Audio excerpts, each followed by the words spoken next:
सर्वसामान्यांचा बुलंद आवाज, बीजी 24 तास। हे काम नव्हे, जबाबदारी आमची।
सध्या आम्हाला आतमध्ये आश्वासन दिलं की आम्ही आमच्या प्रामुख्याने ज्या मागण्या होत्या की आमची आदिवासी जागा आहेत या संपादन करावा, आमचं स्वइच्छा पुनर्वसन करावं, तिथं असलेल्या सर्व ज्या मागण्या आहेत आमच्या आपले रस्ते असतील, शाळा अंगणवाडी हे सर्व तुम्ही द्यावा।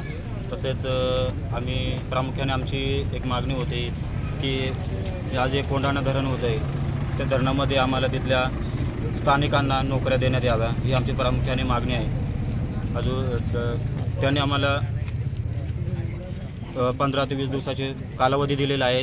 या संदर्भात आम्ही सिडको त्यांच्याशी चर्चा करून ते आम्हाला त्या संदर्भात कळवणार आहेत। हो, आम्ही वारंवार त्यांच्याशी पत्रव्यवहार पण केलेला आहे। त्या पत्रव्यवहारात पण आम्ही तेच नमूद केलेलं आहे की जेव्हा कोंढाणा धरण होतं आहे तेव्हा तिथल्या स्थानिकांना तुम्ही रोजगार द्यायला पाहिजे, आमची माती काढून नेली त्याचा नुकसान भरपाई दिला पाहिजे। तसे आम्ही आमचं पुनर्वसन होतं आणि आमच्या स्वइच्छेनुसार आणि आमच्या जी मागणी आहे की जी पुनर्वसनाची आम्हाला जो मोबदला आहे तो जसा आम्हाला जमिनीचा सरसकट दिलेला आहे तसंच आम्हाला घरांचा पण मोबदला सरसकट देण्यात यावा, अशा आम्ही त्यांच्याकडे मागण्या मांडलेल्या आहेत। तसे त्यांनी आम्हाला लेखी स्वरूपात दिलेल्या आहेत। अंकुश लालू ठोंबरे। सिडकोच्या माध्यमातून होत असलेलं कोंढाणा धरण, या धरणामध्ये प्रामुख्याने मुंडेवाडी, तुरीचा टेप, चोचीची वाडी आणि कोंढाणे या ग्रामस्थांची जागा या धरणामध्ये भूसंपादन होणार आहे। परंतु शासनाने जेव्हा सिडकोला हे धरण देण्याचं ठरवलं त्या सिडकोने हे धरण जेव्हा हस्तांतरित केलं त्यानंतर त्याचं नोटिफिकेशन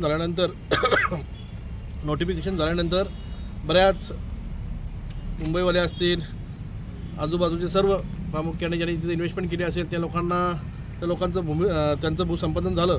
परंतु जे मुख्य शेतकरी आहेत, ते मुख्य शेतकरी जे आदिवासी समाजाचे शेतकरी आहेत त्या शेतकऱ्यांना आजपर्यंत सिडको असेल, शासन असेल यांच्या माध्यमातून कुठलाही पत्रव्यवहार झाला नव्हता आणि त्यांची जमीन भूसंपादन होणार आहे हे नोटिफिकेशनमध्ये आम्हाला सर्वांना माहीत झाल्यानंतर आम्ही वारंवार प्रांतसाहेब असतील, कलेक्टर साहेब असतील, तसेच सिडकोचे सर्व अधिकारी असतील यांच्याकडे पत्रव्यवहार करून त्याची पूर्ण माहिती घेण्याचं काम केलं। परंतु आजपर्यंत आपण जर बघितलं असेल 2010मध्ये महाराष्ट्र शासनाने हे धरण मंजूर केलं होतं आणि आमच्या आदिवासी शेतकऱ्यांना कुठलाही विचारपूस न करता किंवा कुठलीही पूर्वसूचना न देता त्यांनी त्यांच्या शेतीमधलं सर्व माती काढून नेऊन त्याचं उत्खनन करून त्यांची शेती नापीक केली होती आणि 10 ते 12 वर्ष झाली। 10 ते 12 वर्षामध्ये आजपर्यंत त्यांनी कुठल्याही प्रकारची शेती लावलेली नाही।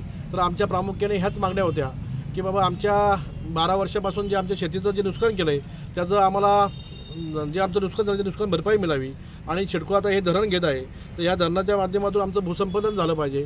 भूसंपादनानंतर आमचं पुनर्वसन चांगल्या ठिकाणी स्वइच्छा पुनर्वसन झालं पाहिजे। नंतर नोकरीसाठी आपण त्यांच्याकडे मागणी केली होती का ज्यांचं भूसंपादन होणार आहे, ज्यांचं पुनर्वसन होणार आहे प्रत्येक कुटुंबातील एका व्यक्तीला आपण नोकरी द्यावी, ही सुद्धा आमची प्रामुख्याने मागणी होती। तर नंतर आम्हाला तुमचा प्रकल्प कसा दाखला मिळाला पाहिजे हे आम्ही सदर सिडकोचे सर्व अधिकारी असतील, प्रांतसाहेब असतील, तहसीलदार साहेब असतील यांच्या माध्यमातून चर्चा केली। त्यांनी आम्हाला लेखी स्वरूपात तसं पत्र दिलेलं आहे जे आमच्या मागण्या त्यांनी कागदावर घेतलेल्या आहेत आणि लवकरात लवकर त्याच्यावर तोडगा काढून त्यामध्ये भूसंपादन असेल, पुनर्वसन असेल, नोकरीचा विषय असेल, दलिभागाचा विषय असेल आणि सर्वात महत्त्वाचं म्हणजे त्यांचा प्रकल्पग्रस्ताचा दाखला असेल हे आम्ही देण्याचं त्यांनी कबूल केलेलं आहे. जर त्यांनी लवकरात लवकर आम्हाला याची मदत केली नाही किंवा आम्हाला आमच्या ज्या मागण्या आहेत त्या पूर्ण केल्या नाहीत तर पुढच्या काळात माझ्या सर्व प्रकल्पग्रस्तांच्या सोबत मी सुद्धा उपोषणाला बसणार आहे आणि ते उपोषण एकदम तीव्र स्वरूपाचं असणार आहे हे मी इतकं या स्वरूपात सांगेन. हो, एक 15 दिवसाच्या आतमध्ये किंवा महिन्याभराच्या आतमध्ये आपल्याला ते सर्व जे आम्ही मागणी केली त्याच्यावर चर्चेसाठी आपण बसणार आहोत आणि लवकरात लवकर ते पूर्ण करतील. मी तुम्हाला सांगितलं जर त्यांना जर आमच्या ज्या मागण्या पूर्ण केल्या नाही तर मी त्यांच्यासोबत उपोषणाला बसणार आहे आणि मी नेहमी त्यांच्यासोबत असणार आहे आणि आज पण त्यांच्यासोबत आहे, उद्या पण असणार आहे, यानंतरही असणार आहे.